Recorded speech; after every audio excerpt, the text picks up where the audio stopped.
प्रतिष्ठित 32वें एएनआई पुरस्कार NDMC convention centre में एक भव्य समारोह में आयोजित किए गए, जिसमें पत्रकारिता, मीडिया और क्षेत्रों में उत्कृष्ट योगदान और नवाचारों को सम्मानित किया गया। इस कार्यक्रम में अल्जीरिया के राजदूत डॉक्टर अली अजू मुख्य अतिथि के रूप में उपस्थित थे, जिन्होंने कार्यक्रम को एक अलग ही रूप दे दिया। इस शाम में एएफटी विश्वविद्यालय के चांसलर संदीप मारवाजी, आईएएस अधिकारी डॉक्टर राकेश कुमार और डीपी भल्ला और पूर्व सांसद प्रवेश वर्मा सहित कई गणमान्य व्यक्ति मौजूद थे। न्यूज़पेपर एसोसिएशन ऑफ इंडिया द्वारा आयोजित इस कार्यक्रम में पत्रकारिता और मीडिया में उत्कृष्टता को दर्शाया गया, जो 31 वर्षों से पत्रकारों के लिए एक बड़ा आधार रहा है। श्रीमती उर्मिला देवी को लाइमलाइट अचीवमेंट पुरस्कार से सम्मानित किया गया। न्यूज़पेपर एसोसिएशन ऑफ इंडिया के अध्यक्ष डॉक्टर गुरुराज नागथन ने भारत की मीडिया स्वतंत्रता और इसके वैश्विक प्रभाव पर जोर दिया। उन्होंने आगे कहा कि भारतीय मीडिया राजनीति, उद्योग और समाज में अपने प्रभावशाली योगदान से देश को गौरवित कर रही है। एएनआई के महासचिव विपिन गौर ने लोकतंत्र के चौथे स्तंभ के रूप में मीडिया की अभिन्न भूमिका पर विचार किया और भारत की कहानी को आकार देने के लिए इसके निरंतर समर्पण की वकालत की। उनका शक्तिशाली कथन, या तो मैं इतिहास बन जाऊं या पत्रकारों के लिए इतिहास बनाऊं, गहराई की गूंज रखता है, जो पेशे से लचीलेपन और महत्वता को दर्शाता है। जी, आज का जो प्रोग्राम है ये 32वां न्यूज़पेपर्स एसोसिएशन ऑफ इंडिया का सम्मान समारोह है और बड़ी खुशी होती है कि हम लोग जब इस कार्यक्रम को करते हैं, क्योंकि ये कार्यक्रम हमारे लिए सिर्फ एक प्रोग्राम ही नहीं है, हमारे लिए कहते हैं ना घर में एक शादी होती है बच्चे की, तो उस तरीके से हमारे प्रोग्राम होता है कि पूरे साल हम इस प्रोग्राम की तैयारी करते हैं और हिंदुस्तान के अलग अलग कोने से उन हीरों को ढूंढ के निकालते हैं जिन्होंने अपने क्षेत्र में बहुत ही अच्छा काम किया है। पहले ये प्रोग्राम सिर्फ पत्रकारों के लिए था, जिसमें हम पत्रकारों को ही सम्मानित किया करते थे, पर अब हम कोशिश करते हैं कि हम दूसरे जो फील्ड हैं वहाँ से भी हम लोग उन लोगों को लेके आए जिन्होंने अपने फील्ड में बहुत अच्छा काम किया है। तो ये जो कार्यक्रम है ये सिर्फ एक कार्यक्रम ही नहीं है, ये एक प्यार है, आशीर्वाद है और पत्रकारों के लिए तो ये कार्यक्रम कह सकते हैं कि एक वो भूमि है और वो स्टेज है जहाँ से कई सारे पत्रकार निकले, बने और उन्होंने बहुतों को बनाया है। देखिए, हिंदुस्तान है, हिंदुस्तानी नहीं, बाहर के देशों में भी कई सारी चीज़ों को लेके करप्शंस और कई सारी चीज़ें हैं। पहले तो मैं उनको पत्रकार बोलता ही नहीं हूँ जिनकी आप बात कर रहे हैं। पत्रकार कभी भी अपने समाज की बात करता है, अपने देश की बात करता है। वो व्यक्ति पत्रकार हो ही नहीं सकता जो कहते हैं ना कि गलत काम कर रहा है या ब्लैकमेलिंग कर रहे हैं, इस तरीके से काम कर रहे हैं, वो पत्रकार नहीं, वो ब्लैकमेलर्स हैं और ऐसे लोगों से दूर रहना चाहिए। और हमारी संस्था में ईश्वर की कृपा से ऐसे लोग नहीं जुड़े हैं, जुड़े भी होंगे पता चल जाता तो हम उनको हटा देते हैं। तो पत्रकारिता में ये चौथा स्तंभ जो है ये सबसे मजबूत स्तंभ है, क्योंकि अगर पत्रकारिता नहीं है तो हमारे देश की सरकारें नहीं बन पाती और पत्रकारिता है तो सरकारें गिर भी जाती हैं। तो हम लोग वो काम करते हैं जो देश हित के लिए होता है, हमारे समाज के हित के लिए होता है। हमारे जो प्रिंट मीडिया है उसमें बहुत बड़ी गिरावट आई है। बहुत बड़ी गिरावट ऐसी आई है कि हज़ारों न्यूज़पेपर तो बंद हो गए हैं और बहुत सारे न्यूज़पेपर ऐसे हैं जो हार्ड कॉपी निकलती थी ई पेपर पे आ गए हैं और कुछ ही न्यूज़पेपर हैं जिन्होंने सर्वाइव किया। पर इसमें एक सबसे बड़ी सोचने वाली बात यह है कि अगर हमारे न्यूज़पेपर का कंटेंट बहुत अच्छा है, हमारे न्यूज़पेपर में वो कंटेंट है जो हमारी पब्लिक पढ़ना चाहती है, हमारे न्यूज़पेपर में वो कंटेंट है जो हमारा लोकल एरिया में समस्याएं हैं उनके समाधान हो रहे हैं, तो आपका न्यूज़पेपर अगर ई पेपर भी निकल रहा है तो उसका भी सब्सक्रिप्शन होगा। जैसे आपने देखा होगा भास्कर बड़े पेपर है, इनका सब्सक्रिप्शन ई सब्सक्रिप्शन भी आ गया है।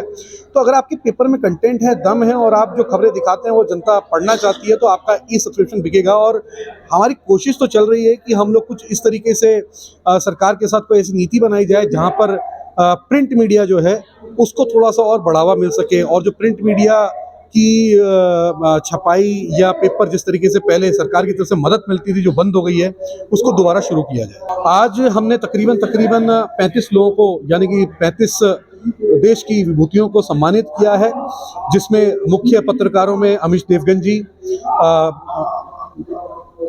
अर्पणा मोजाम जी और अमन चोपड़ा जी, बहुत सारे नाम हैं क्योंकि सारे नाम ऐसे हैं किसका नाम लूं किसका नाम ना लूं, पर जो भी सम्मानित हुए हैं उसकी सारी जानकारी आपको हमारी वेबसाइट से या फिर हमारी जो प्रेस रिलीज होगी उसमें आपको मिल जाएगी। मैं युवा पत्रकारों को एक चीज बोलना चाहता हूं कि आजकल के युवा पत्रकार जहां पर नौकरी मांगने के चक्कर में या नौकरी लेने के चक्कर में दर बदर घूम रहे हैं, उनको अगर उनके अंदर टैलेंट है तो उनको भागना नहीं चाहिए, उनको ऐसा काम शुरू करना चाहिए कि वो औरों को नौकरी दे सकें। क्योंकि आज हमारे पास इतना बड़ा माध्यम है डिजिटल मीडिया जहाँ पर आप देखिए ना कि शुभांकर मिश्रा कितना बढ़िया उनका ब्रॉडकास्ट चल रहा है, इतना अच्छा काम कर रहे हैं, कई सारे लोगों को उन्होंने जॉब दे दी, एक टाइम पे वो जॉब मांगने जाते थे। तो इस तरीके से और भी बहुत सारे लोग हैं जिन्होंने नौकरियां दी हैं। तो युवाओं के पास अगर टैलेंट है तो वो नौकरी देने वाले बने, ना कि मांगने वाले। इसमें पूरे भारत से हमारे साथ लोग जुड़े हुए हैं और इसके अलावा जो भारतीय दूसरे देशों में रहते हैं पत्रकारिता से जुड़े हैं वो भी हमारे साथ जुड़े हैं और हमारे तकरीबन 10,000 सदस्य हैं पूरे भारत में और करीबन 4,000 न्यूज़पेपर हैं जो कि अलग अलग राज्यों से है, कोई तमिल में है, कोई तेलुगु में है, कन्नड़ा में, मराठी, गुजराती, अलग अलग भाषाओं में। तो हमारे जो पत्रकार हैं, हमारी कोशिश रहती है कि जो ग्रास रूट पे काम कर रहे हैं, जो जिनको मझोले और छोटे न्यूज़पेपर कहा जाता है, उनको हम लोग सबसे ज़्यादा सपोर्ट करने के लिए काम करते हैं। देखिए ऐसा है कि जुड़ने के लिए हमारी वेबसाइट है जिसमें फॉर्म और सारी चीज़ें दी हुई हैं और वहाँ से मेंबरशिप फॉर्म भर के और जो उसमें जानकारियाँ हैं वो सारी चीज़ें कंप्लीट करते हैं तो आप जुड़ सकते हैं। सुविधाएं देखिए ऐसा सुविधा कोई संस्था कोई सुविधा देती नहीं है। सुविधा ये है कि हाँ, आप पत्रकारिता कर रहे हैं और भविष्य में आपके साथ कोई घटना हो जाती है तो हम आपके साथ तन मन और धन से जुड़ते हैं। आपको लीगल एड चाहिए, हम लीगल एडवाइस आपको देते हैं, आपको लॉयर चाहिए, हम आपको लॉयर देते हैं। और साथ ही साथ हमने एक बड़ी अच्छी कोशिश करी है हमारे लोगों ने मिलके, अगर किसी भी पत्रकार का बच्चा अगर यूपीएससी की तैयारी कर रहा है और पत्रकार के पास पैसे नहीं है पढ़ाने के लिए, वाकई उसकी कंडीशन खराब है, तो उसकी यूपीएससी की कोचिंग का खर्चा हमारी संस्था उठाने के लिए तैयार है। देखिए ये फंक्शन मैंने आपको पहले बताया कि सिर्फ पत्रकारों के लिए पहले होता था और ये मेरे पिताजी स्वर्गीय डॉक्टर एम आर गौड़ जी ने शुरू किया था और उनकी ये कोशिश थी कि पत्रकारों को किसी भी मंच में मतलब उनको खबर छपवाने के लिए बुलाया जाता है, फोटो खिंचवाने के लिए बुलाया जाता है, उनसे सलाह लेने के लिए बुलाया जाता है, पर उनको सम्मानित करने के लिए नहीं बुलाया जाता। तो इस संस्था में मेरे फादर ने ही, मेरे पिताजी ने ही ये अवार्ड सेरेमनी शुरू करी थी जिसमें पत्रकारों को ही सम्मानित किया जाता था और 2008 या 9 से हम लोगों ने इसमें दूसरे फील्ड को भी जोड़ा है। बस यही देना चाहता हूँ कि हम हिंदुस्तानी हैं, भारतीय हैं और हमारा भारतीय समाज पूरे विश्व में प्रसिद्ध है कि हम लोग कहते हैं सच्चे और ईमानदार होते हैं। और सबसे अच्छी चीज़ ये है हमारे हिंदुस्तान की इतनी सारी भाषाएं, इतनी सारी बोलियां, उसके बाद भी हम एक दूसरे को समझ लेते हैं, उनसे बात कर लेते हैं। और एक लास्ट लाइन बोलना चाहता हूं कि अगर आप कुछ भी कर रहे हैं तो या तो इतिहास बना डालिए या इतिहास बन जाइए। और पत्रकारों के लिए मेरी यही कोशिश है कि मैं उनके हित के लिए, उनकी आवाज़ के लिए या तो इतिहास बना डालूं या इतिहास बन जाऊं। ये मेरी खुशकिस्मती है कि एक बार फिर से मैं एनएआई के इस कार्यक्रम के साथ जुड़ा और ये मुझे सौभाग्य प्राप्त हुआ कि मैं देश भर के चर्चित, नामी गिरामी और मेहनती जर्नलिस्टों को आज सम्मानित कर सका हूँ। और ये कार्यक्रम हर साल होता है, इसी से जर्नलिस्टों की भी शोभा बढ़ती है और जर्नलिज्म के क्षेत्र में काम करने वालों को भी एक दिलासा नज़र आती है, एक जोश नज़र आता है कि हमें भी शायद एनएआई के लिए इस अवार्ड के लिए चुना जाएगा। देखिए कोशिश पूरी है, जब से प्रधानमंत्री आए हैं इन तमाम 10.5 सालों के अंदर अगर आप देखेंगे तो पूरे देश का माहौल बड़ा खूबसूरत हुआ है। लोग इकोनॉमिक्स की तरफ ज़्यादा बढ़े हैं, देश को अग्रसर एक नई सीमा पर ले जाने की कोशिश की जा रही है। इन हालातों में सिर्फ जर्नलिस्ट ही नहीं, मैं समझता हूँ कि कुछ ऐसे अभद्र लोग होते हैं जो कभी भी किसी भी वक्त किसी पे भी हमला कर सकते हैं। और जब आम आदमी के ऊपर हमला होता है तो शायद उसकी खबर कई बार नहीं बन पाती, लेकिन एक जर्नलिस्ट में जब हमला होता है तो उसका जो ढोल है वो बहुत बड़ा बच जाता है। लेकिन ये इस बात का अफसोस है कि जो लोग देश सेवा में लगे हुए हैं, जो लोग जोखिम की ज़िंदगी जी रहे हैं, अगर उन पर हमला होता है तो उसके लिए हमें विचार करना है और कुछ ऐसा प्रबंध होना चाहिए कि जहाँ जर्नलिस्ट सेफ रहे। ये बहुत ज़रूरी है क्योंकि सबसे बड़ी बात यह है कि अगर आपने स्टूडेंट्स की भावनाओं को तैयार कर दिया है, उसकी विचारधारा को तैयार कर दिया है, तो ये हमारा जो आधे से ज़्यादा काम है वो ख़त्म हो जाता है। क्योंकि जिन सोच को लेकर और जिन भावनाओं को लेकर वो समाज में कदम रखता है या किसी भी चैनल में या किसी भी न्यूज़पेपर को ज्वाइन करता है, वहाँ ये तमाम जो बेस है, जो संस्कार हैं, वही काम आते हैं। और यही वजह है कि आज जो जर्नलिज्म है देश में बचा हुआ है, क्योंकि हमारी अपनी संस्कृति और हमारी जो विचारधारा है, भारतीय विचारधारा, वो इतनी मजबूत है कि वो लोगों को बिगड़ने नहीं देती। एनआई को मैं तहे दिल से बहुत बहुत मुबारकबाद देता हूँ। विपिन गौर बहुत मेहनत कर रहे हैं। करीब 10-11 हज़ार जर्नलिस्ट देश के इस संस्था के साथ जुड़े हुए हैं और मैं चाहता हूँ कि इस संस्था और आगे बढ़े और बहुत सारी ऐसी चीज़ें हैं जो जर्नलिस्टों के लिए की जानी चाहिए, वो इस संस्था की आने वाली मीटिंग में रखी जाएंगी और मुझे उम्मीद है कि संस्था पहले से ज़्यादा कामयाब होगी। मैं सबसे पहले तो न्यूज़पेपर एसोसिएशन ऑफ इंडिया को बधाई देता हूँ, शुभकामनाएं देता हूँ कि इतना अच्छा कार्यक्रम और पूरे देश भर के जर्नलिस्ट यहाँ पे आए हैं, उनको यहाँ पे सम्मान दिया गया है। दिल्ली का हमारा विजन यही है कि दिल्ली को एक अच्छी दिल्ली बनाना है, साफ़ सुथरी दिल्ली बनाना है, पोल्यूशन मुक्त दिल्ली बनाना है और दिल्ली के युवाओं को रोज़गार देना है, यहाँ के झुग्गी वालों को अच्छा मकान देना है और उसी स्थान पर देना है। पूरी यमुना मैया को साफ़ करना है, दिल्ली को सुरक्षा देनी है, हमारी माताओं बहनों को, हमारे बुजुर्गों को पेंशन देनी है। बहुत सारे काम हैं जो अभी करने हैं। विकास की बात करनी चाहिए कि विकास क्या होता है। विकास होता है कि दिल्ली में स्कूल बनते, कॉलेज बनते, हॉस्पिटल बनते, यूनिवर्सिटी बनते, स्टेडियम बनते, रोड बनते, फ्लाईओवर बनते, ये सब काम होता तो विकास हमें होता। तो वो ठीक है, अगर आपके जो है दिल्ली के सारे लोग मिलकर टैक्स आपको दे रहे हैं 75,000 करोड़ का और आपने उसमें से 200 करोड़ रुपए खर्च कर दिया फ्री के नाम पे और उससे आपको लगा कि बार बार सरकार बनती जाएगी, तो ये विकास नहीं है। विकास होता अगर ये सारा पैसा दिल्ली के विकास में, कॉलोनियों में, गांव में, सड़कों में, सीवर में, पानी को ठीक करने में, ये सारी चीज़ों में लगता तो हम उसको विकास मानते हैं। अगर कोई आदमी अपना शीश महल बनाने में लग गया मगर वो कोविड में कोई भी सेंटर नहीं बना पाया, सारे लोग मर रहे थे, तो वो विकास नहीं होता। अगर एक आदमी से जो है दिल्ली के लोगों ने मांगा कि ऑक्सीजन दे दीजिए, कोविड की दवाई दे दीजिए और वो सबको शराब की बोतल दे रहा था, तो ये विकास नहीं होता। तो इस बार दिल्ली की जनता अपना मन बना चुकी है कि भारतीय जनता पार्टी ऐसी सरकार हमको दे सकती है जो बिना झगड़े के चलेगी, बिना किसी एक्सक्यूज़ के चलेगी। तो ऐसी सरकार तो भारतीय जनता पार्टी ही दे सकती है। देखिए, जब कोई चुनाव आता है तब उनको जो है हनुमान जी याद आते हैं, राम जी याद आते हैं और उससे बाद में पूरे 5 साल उनको केवल मस्जिद दिखाई देती है, मौलवी को सैलरी देना दिखाई देता है, तब उनको पुजारी ग्रंथी नहीं दिखाई देता है। तो वो चुनावी हिंदू अगर बोला है तो बिल्कुल ठीक बोला है। आप सभी को भारी से भारी मतदान करना चाहिए, सभी को निकलकर, खासकर जो मेरे न्यू वोटर भाई बहन हैं उनको निकलकर मतदान करना चाहिए और एक ऐसी सरकार बनानी चाहिए जो बिना कारण के, बिना एक्सक्यूज़ के चले।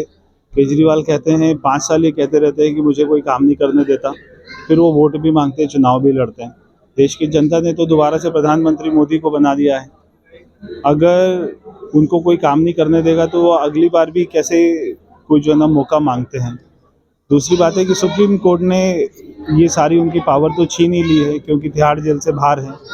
सुप्रीम कोर्ट ने कहा है ना वो कोई साइन कर सकते, ना वो सीएम ऑफिस जा सकते, तो ना वो सीएम बन सकते। तो जब वो सीएम नहीं बन सकते और कोई काम नहीं कर सकते तो वो चुनाव क्यों लड़ रहे हैं, मेरी समझ में नहीं आता। देखिए, यहाँ के नई दिल्ली के लोगों से मैं पूछ रहा हूँ कि 11 साल में अरविंद केजरीवाल ने क्या 11 काम बताए हैं, क्या 11 काम किए हैं?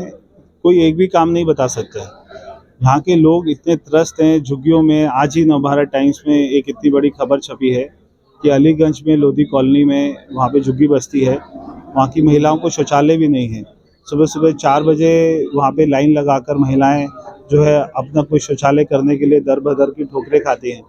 मगर केजरीवाल को 11 साल में याद नहीं आया कि महिलाओं के लिए शौचालय भी बना दें। यहाँ के जो भी जितनी भी बस्तियाँ हैं उनमें साफ़ पीने का पानी नहीं है, बिजली का बिल आता है। तो ये सारे काम है। सबसे पहले तो बुनियादी सुविधाएं हैं जो यहाँ के हमारे रोजगार, हमारे भाई बहन हैं उनको मेरे को नौकरी दिलाना है। अरविंद केजरीवाल ने हज़ारों नौकरियाँ, सरकारी नौकरियाँ दबा के रखी हुई हैं।